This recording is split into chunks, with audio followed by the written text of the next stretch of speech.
Hello, welcome to another ramble. I don't know if this is in focus, but it's okay. Tonight's video is going to touch on being judgmental.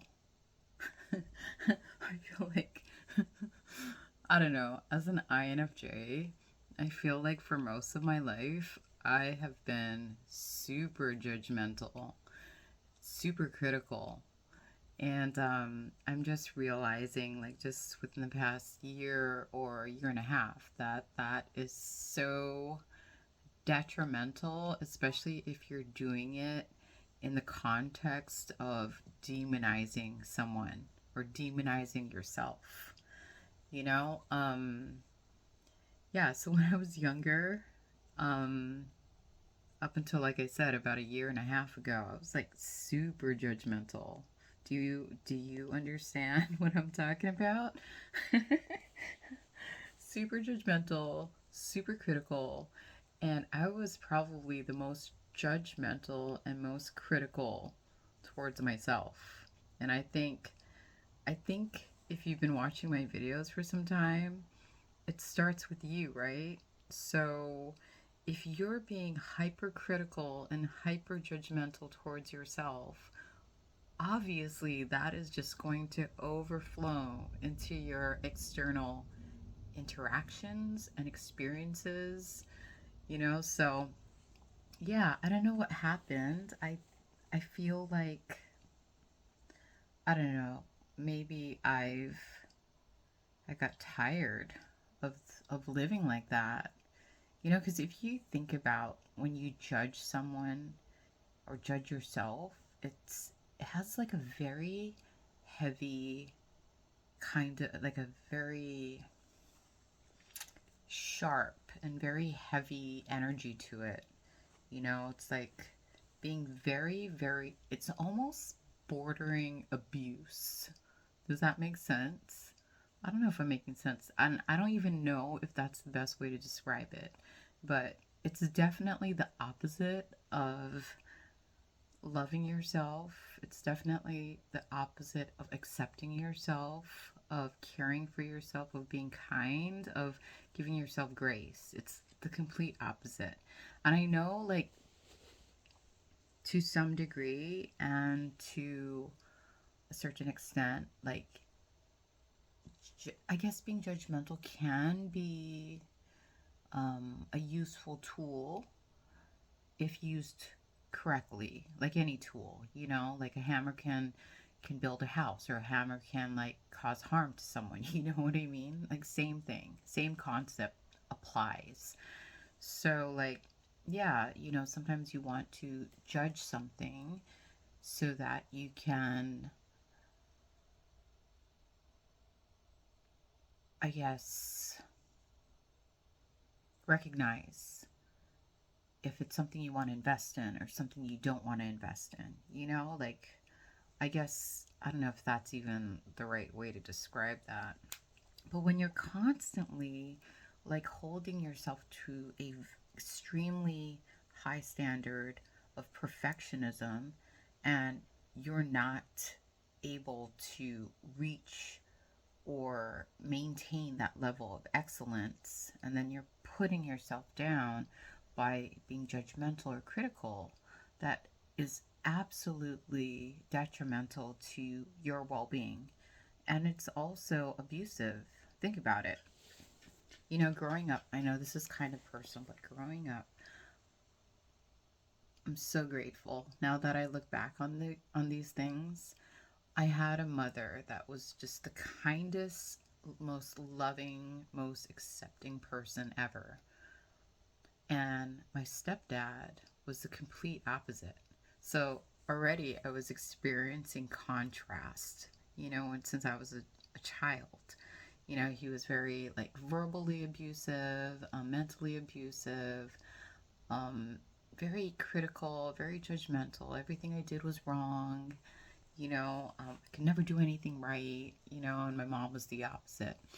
So, of course, it was probably me experiencing me outside of myself. But I'm very grateful now that I look back on it because I was able to like witness what, that harsh, critical, judgmental energy looked and felt like. And then on the opposite end with my mother, she just felt so much love and so much acceptance and grace. Fast forward now, I definitely have adopted more of my mother's stance in life because I've already kind of like experienced and filtered through what my stepdad was teaching me. And let me tell you, life is so much easier when you just accept who you are and how you function and give yourself grace. And then when you look outside of yourself, you can do the same for others. There's a lot of people outside of myself doing things that I may not understand and may not make sense or, you know, whatever. And I've just kind of gotten to a point where I'm just like, live your life, experience what you need to experience so that you can become who you are meant to be. And in the ultimate schematic of things, I really do believe that we all end up in the same space, regardless of what we're going through, what we're experiencing, how we've become, what we've learned or unlearned or seen or unseen. So, yeah, just giving people the space and the grace to live their life however they want to live it, regardless of what you think they should be doing. And that's the thing, like, once you realize that, like, you're good, everything around you, when you go outside and you see everything around you, it reflects that. So if you're good within yourself and you've accepted that, every day when you wake up, you've done your best and that's the best you can do, then you also realize that people are doing the best that they can do. And there's less judgment, there's less criticism, and it feels lighter, giving yourself permission to be where you're at, to know what you know, and then also giving people outside of you you know, the same permission to do that. Yeah, I have a theory or an idea that before you get to that space, you will always be hard on yourself and then you will be hard on others. If you're gentle with yourself, then you become gentle with others. And if you respect yourself, you respect others. If you give yourself space and grace, then you give others space and grace to be themselves. And we are all. There's this book that I read by a Sufi mystic, Hazrat Inayat Khan, and he was saying that everyone in the world makes up an orchestra, and we're all playing together to create a symphony. So if you think of it that way, it's just absolutely beautiful. And not only that, once you stop criticizing and judging, life becomes so much lighter because your expectations drop, your level of perfectionism drops, and you realize that everything is perfect just as it is.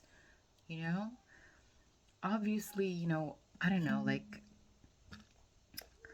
I have been one to always strive towards always, I want to say, improving myself. And I think everyone has their own perception of self improvement. Some people think they need to try harder or do harder or acquire more things. And for me, it's the opposite. Like for me, like self improvement is releasing things that, you know, um, no longer serve me, or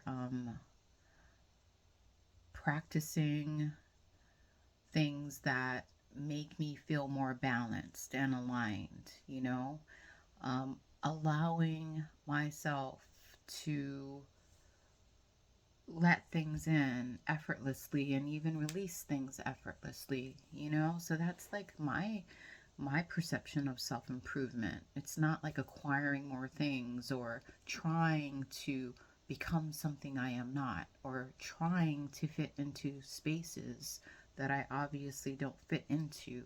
It's almost like flow state, just for me, that's self improvement. Just being able to flow graciously through life, effortlessly, and just release all the things that make me feel heavy and unwhole, So, wholesomeness, I'm striving for wholesomeness and harmony and peace and grace. And yeah, like when you see things in such a way, like irregardless of if somebody is here or here or here, you know it's just like you realize like how perfect and aligned everything is. Even though it may seem chaotic, maybe the chaos is necessary in order for things to rearrange itself and fall back into place, you know but yeah, that was my little take on being judgmental and critical. I think INFJs, as we get older, like fine wine, we realize that, we've just been expending a lot of our attention and energy on looking for things that are wrong instead of looking for things that are right, you know? And I feel like where your attention goes, energy flows. So are you like feeding a reality that feels heavy and looking for everything that's wrong, or are you feeding a reality that feels right and light and bright, you know? Anyways, I don't know if this video made sense, and I don't know if you learned anything either, but I figured I'd put it out there because maybe it's something you need to hear, maybe it's not, but either way, it's okay. Blessings to one and all. Amen.